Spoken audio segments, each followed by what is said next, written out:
by now you've seen the anomaly detection algorithm, and we've also talked about how to evaluate an anomaly detection algorithm. Turns out that when you're applying anomaly detection, one of the things that has a huge effect on how well it does is what features you use or what features you choose to give the anomaly detection algorithm. So in this video, what I'd like to do is say a few words, give some suggestions and guidelines for how to go about designing or selecting features to give to your anomaly detection algorithm.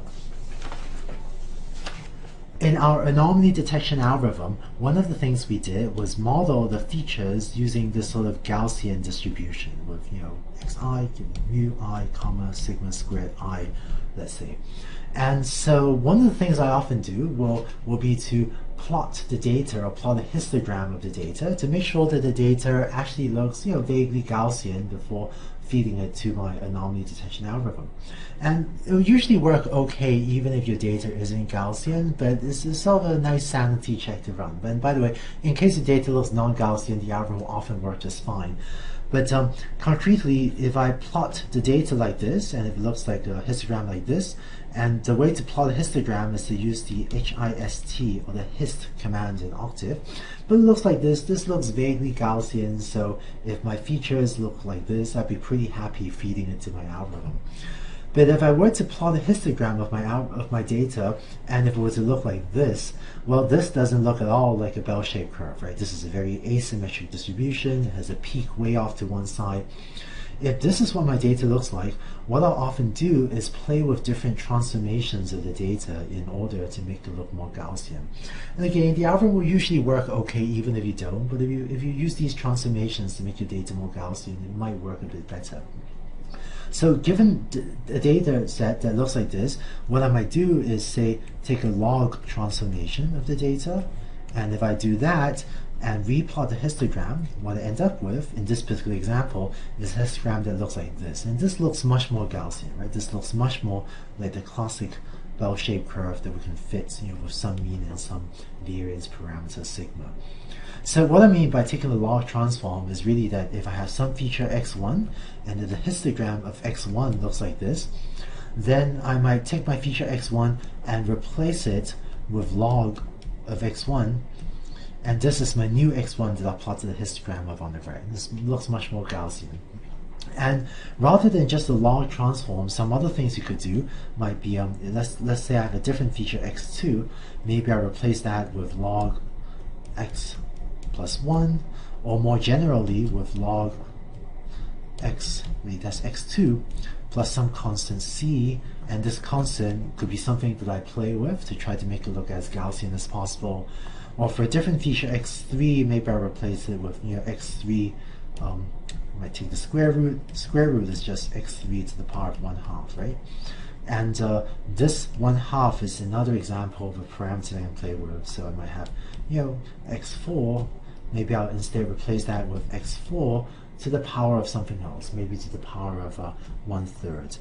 And all of these, this exponent parameter or the c parameter, all of these are examples of parameters you can play with in order to make your data look a little bit more Gaussian. So let me show you a live demo of how I'd actually go about playing around with my data to make it look more Gaussian. So I have already loaded into Octave here a set of features x. So I have 1,000 examples loaded over there. So let's plot a histogram of my data. I'm going to use the histx command. So there's my histogram. By default, I think this uses 10 bins in histogram, but I want to see a more fine-grained histogram. So I'm going to use hist of x comma 50. So this plots it in 50 different bins. Okay, that looks better. Now this doesn't look very Gaussian, does it? So let's start playing around with the data. Let's try hist of x to the 0.5. So I'm going to take the square root of the data and plot that histogram. And okay, it looks a little bit more Gaussian, but not quite there. So let's play with the 0.5 parameter. Let me set this to 0.2. Looks a little bit more Gaussian. Let's reduce a little bit more. 0.1. Yeah, that looks pretty good. I could actually just use 0.1. Well, let's reduce it to 0.05. And okay, this looks pretty Gaussian. So I could define a new feature, which is x new equals x element-wise exponentiation to the 0.05, and now my new feature x new looks more Gaussian than my previous one, and I might instead use this new feature to feed into my anomaly detection algorithm. And of course, there's more than one way to do this. You could also have hist of log of x. That's another example of a transformation you could use. And that also looks pretty Gaussian. So I could also define x new equals log of x, and that would be another pretty good choice of feature to use.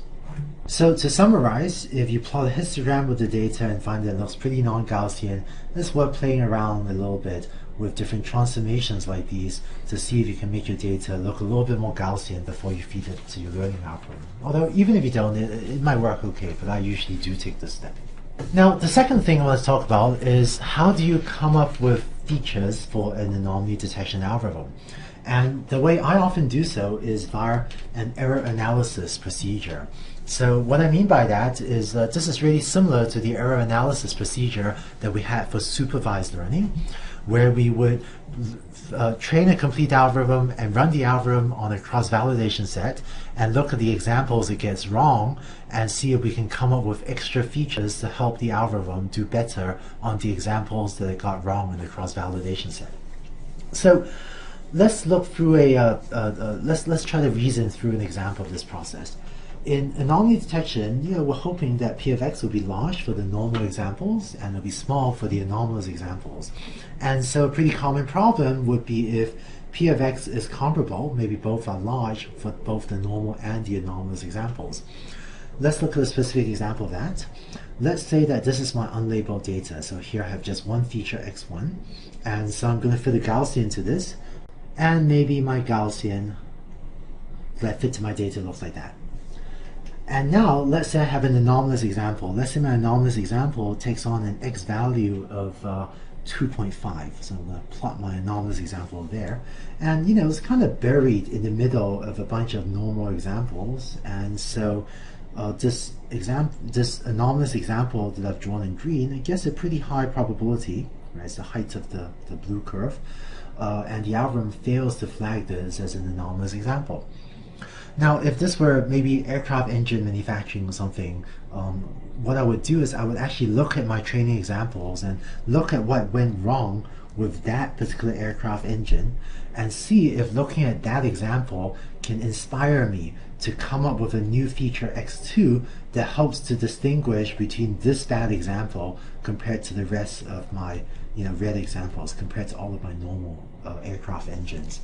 And if I manage to do so, the hope would be then that if I can create a new feature x2, so that when I replot my data, if I take all my normal examples, my training set, hopefully I find that all my training examples are these red crosses here, and hopefully if I find that for my anomalous example, the feature x2 takes on a very unusual value.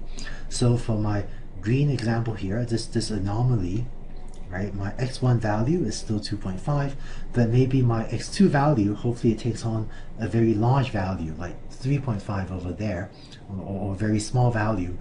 But now, if I model my data, I'll find that my anomaly detection algorithm gives high probability, to data in the central region, slightly lower probability to that, slightly lower probability to that, an example, and then an example that's all the way out there, my algorithm will now give very low probability to.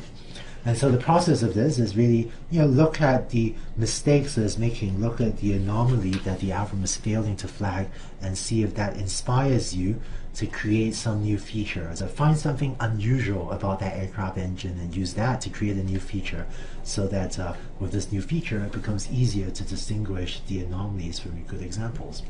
And so that's the process of error analysis and using that to create new features for anomaly detection. Finally, let me share with you my thinking on how I usually go about choosing features for anomaly detection. So usually, the way I think about choosing features is I want to choose features that might take on either very, very large values or very, very small values for examples that I think might turn out to be anomalies. So let's use our example again of monitoring the computers in a data center. And so with lots of machines, maybe thousands or tens of thousands of machines in a data center, and we want to know if one of the machines, one of our computers, is acting up, doing something strange. So here are examples of features we might choose, right? Maybe a memory use, number of disk accesses, CPU load, network traffic. But now let's say that I suspect one of the failure cases, let's say that in my data set, I think that CPU load and network traffic tend to grow linearly with each other. Maybe I'm running a bunch of web servers, and so if one of my servers is serving a lot of users, they'll have a very high CPU load and they'll have a very high network traffic. But let's say I have a suspicion that one of the failure cases is if one of my computers has a job that gets stuck in some infinite loop. So if I think one of the failure cases is one of the machines, one of my web server code gets stuck in some infinite loop, and so the CPU load grows but the network traffic doesn't, because it's just spinning its wheels and doing a lot of CPU work, stuck in some infinite loop.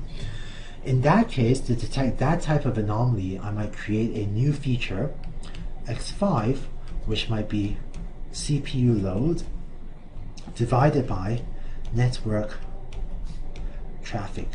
And so here, x5 will take on an unusually large value if one of the machines has a very large CPU load but not that much network traffic. And so this will be a feature that will help your anomaly detection capture a certain type of anomaly. And you can also get creative and come up with other features as well. Like maybe I have a feature x6 that's CPU load squared divided by network traffic. And this would be another variant of a feature like x5 to try to capture anomalies where one of your machines has a very high CPU load but maybe doesn't have a commensurately large network traffic. And by creating features like these, you can start to capture anomalies that correspond to particular unusual combinations of values of the features. So in this video, we talked about how to take a feature and maybe transform it a little bit so that it becomes a bit more Gaussian before feeding into an anomaly detection algorithm, and also the error analysis in this process of creating features to try to capture different types of anomalies. And with these sorts of guidelines, hopefully that will help you to choose good features to give to your anomaly detection algorithm to help it capture all sorts of anomalies.